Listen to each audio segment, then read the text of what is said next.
ബോബി ചെമ്മണ്ണൂരിൻ്റെ ഒരു വ്യക്തിയുടെ ഒരു വിഷയമായിട്ടല്ല കോടതി കണ്ടത് എന്ന് വേണം മനസ്സിലാക്കാൻ. അതായത് ഈ സമൂഹത്തിൽ ഇത്തരത്തിൽ സ്ത്രീകളെ അപമാനിക്കുന്ന ആക്ഷേപകരമായ പരാമർശങ്ങൾ പരസ്യമായി നടത്തുന്ന മകളുടെ പ്രായമുള്ള ഒരു പെൺകുട്ടിയോട് പോലും ഏത് അശ്ലീലവും പറയാം തനിക്ക് അധികാരമുണ്ട് എന്ന് കരുതുന്ന എല്ലാവർക്കുമെതിരെയാണ് കോടതിയുടെ ഈ ഒരു നടപടി. പക്ഷേ അതിനെ പിന്തുണയ്ക്കാൻ കുറേയേറെ പേർ വരുന്നുണ്ട്. അത് നമുക്കറിയാം. ഈ പറയുന്നത് പോലെ സാമ്പത്തിക സോഴ്സ് ഉണ്ടെന്നുണ്ടെങ്കിൽ പിന്തുണയ്ക്കാൻ ആൾക്കാർ ഒരുപാട് വരും, അതിൻ്റെ അകത്തൊന്നും സംശയമില്ല. പക്ഷേ ഈ വിഷയത്തെ ഈ സമൂഹവും അതുപോലെ തന്നെ കോടതിയും കാണുന്നതിനെ കൃത്യമായി ബോധ്യപ്പെടുത്താൻ ഈ ജയിൽ ശിക്ഷ കൊണ്ട് കഴിഞ്ഞിട്ടുണ്ടോ എന്നുള്ളതാണ്. അതായത് ബോബി ചെമ്മണ്ണൂരിന് ഇനി എങ്കിലും നേരായ രീതിയിൽ കാര്യങ്ങൾ പറയാൻ കഴിയുന്ന തരത്തിലേക്ക് ഒരു മാറ്റം ഉണ്ടാക്കാൻ ഈ ഒരു ജയിൽവാസം ഉപയുക്തമായിട്ടുണ്ടോ എന്നുള്ളതാണ് പ്രധാനം.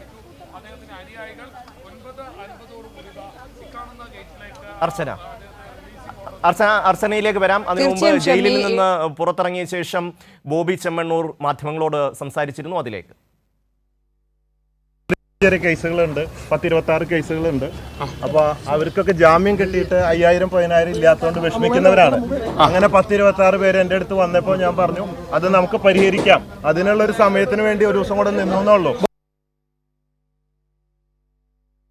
ഇദ്ദേഹം പറയുന്നത് ജയിലിൽ റിമാൻഡ് കഴിഞ്ഞിട്ടും ജാമ്യത്തിലെടുക്കാൻ ആളില്ലാത്തത് കാരണം ഒരുപാട് പേർ ജയിലിൽ കിടക്കുന്നുണ്ട്. അവരുടെയൊക്കെ വിഷയങ്ങൾ മനസ്സിലാക്കാൻ വേണ്ടിയാണ് താൻ ഒരു ദിവസം കൂടി അവിടെ നിന്നത് എന്നുള്ളതാണ്.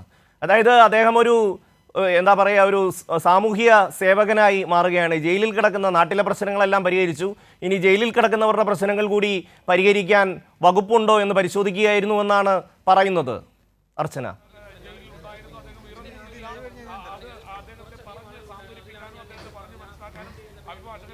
തീർച്ചയായും എവിടെയൊക്കെ മാധ്യമ ശ്രദ്ധ ആകർഷിക്കാൻ കഴിയുമോ അവിടെയൊക്കെ തൻ്റെ ഷോ കാണിക്കുക എന്നതാണ് ബോബി ചെമ്മണ്ണൂരിൻ്റെ ഒരു ശൈലി. അതുതന്നെയാണ് ഇന്നലെ കാക്കനാട് ജില്ലാ ജയിലിലും അദ്ദേഹം കാഴ്ചവെച്ചത്.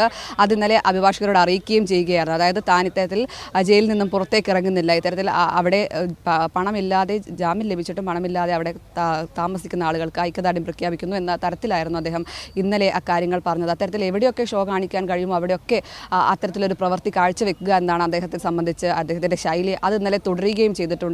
എന്തായാലും ഏറ്റവും പ്രധാനപ്പെട്ടത് ഒരു നിസ്സാരവൽക്കരിക്കാവുന്ന കാര്യമല്ല അദ്ദേഹം പറഞ്ഞത്. എന്താണ് ഒരു വലിയ സ്ത്രീവിരുദ്ധ പരാമർശം നടത്തുകയും അത് പിന്നീട് പരസ്യമായി പൊതുസമൂഹങ്ങളിലടക്കം ചർച്ചയാവുകയും ഇത്തരത്തിൽ ലൈംഗിക അധിക്ഷേപ കേസാവുകയൊക്കെ മാറിയിട്ടും അതിൽ നിന്നൊന്നും അദ്ദേഹത്തിൻ്റെ ശൈലിയിൽ ഒരു മാറ്റവും ഉണ്ടായിട്ടില്ല എന്നാണ് നമ്മൾ ഇതിൽ നിന്നെല്ലാം മനസ്സിലാക്കുന്നത്. ഇപ്പോഴും അത്തരത്തിൽ മാധ്യമ ശ്രദ്ധ കിട്ടുക എന്നത് മാത്രമാണ് അദ്ദേഹത്തിൻ്റെ ഏറ്റവും പ്രധാനപ്പെട്ട കാര്യം.